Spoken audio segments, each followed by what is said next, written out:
I got this bike from a worker at an apartment complex. The tenants had moved out and they abandoned a bunch of property, including this bike. I had to add a rotor to the front because it didn't have one. This brake is loose. They were probably having trouble with the brake, so they just removed the rotor to solve the problem. Now the shifters are gone and the handles for the brake levers are gone. Cables are cut, the shifter housing is gone. This front derailleur had a screw jammed into it to keep it into the middle gear position. There's no derailleur on the rear.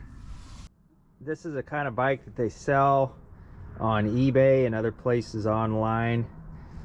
You can see this same frame design but with different branding, different graphics and things, except on all of them I've seen this this Panther or Cougar or whatever it is. But look at the design of the top tube. I've never seen this before. Usually the top tubes that come right in here and be welded at the head tube there, but this one's really high up. Here's another thing I noticed. If you try to turn the bars all the way, the top of the fork actually hits into the frame.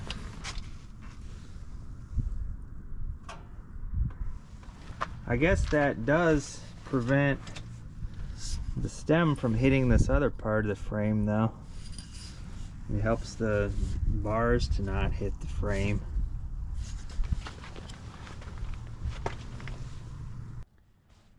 See, on this bike, it's designed so that the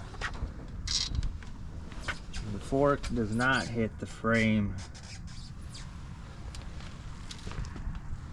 And the top tube is low enough that the handlebars won't even hit it. I guess these are just dust caps. They spin around, but they don't tighten. Okay, well, I have some parts to replace the ones that were deleted off of this bike, and I will put those on and then ride this around. I got a rear derailleur on here, a Shimano STX. Front derailleur, this cage was actually bent.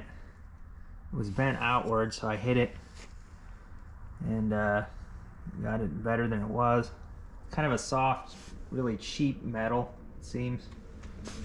These screws, these limiting screws, were not set correctly, so the derailleur actually could not go to the low gear, so that might have been why they had shifting problems. This pedal was loose, so I took it off. It was kind of hard to get off, and it looks like the threads are a little bit damaged. They might still work though. Just setting up some cable housing here. I've got the ferrule, put that on the end, and then do a crimp.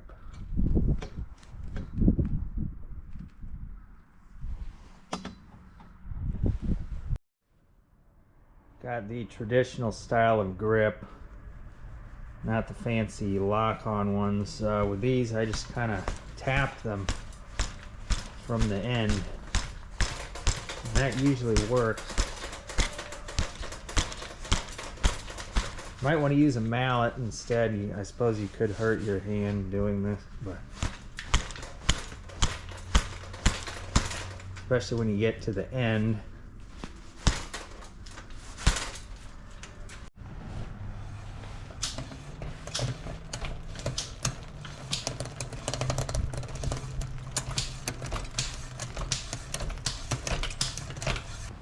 And I will get an end on there and crimp it down. Got this bike all set up. All the brakes are set up.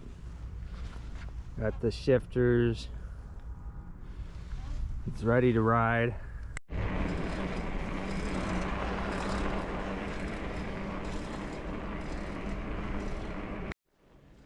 Now this bike has an interesting feature. You can tell when the shock bottoms all the way out and when it comes all the way back up.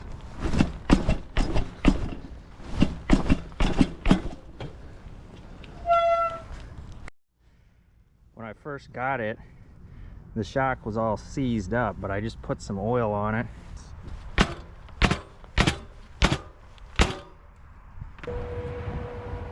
Now, I don't think this seat actually came with the bike originally because it says Schwinn on it. I don't think this by Nike or whatever that is, I don't think that's a division of Schwinn, so somebody probably put this on. I think it's got some springs. It's a seat that probably any rider could enjoy. Notice that the tires say Guns Rose on them, and also the crank set. You can see that sort of.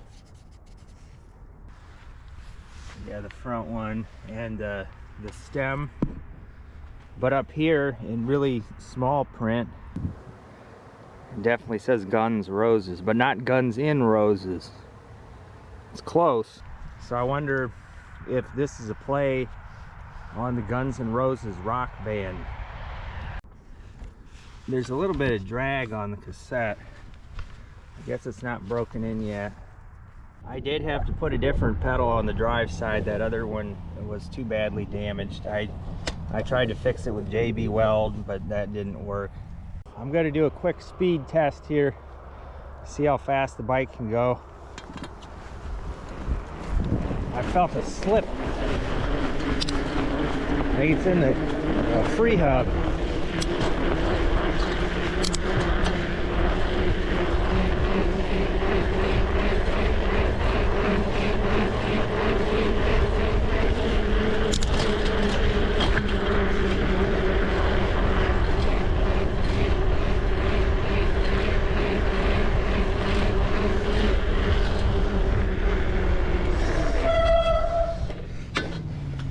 The brakes work.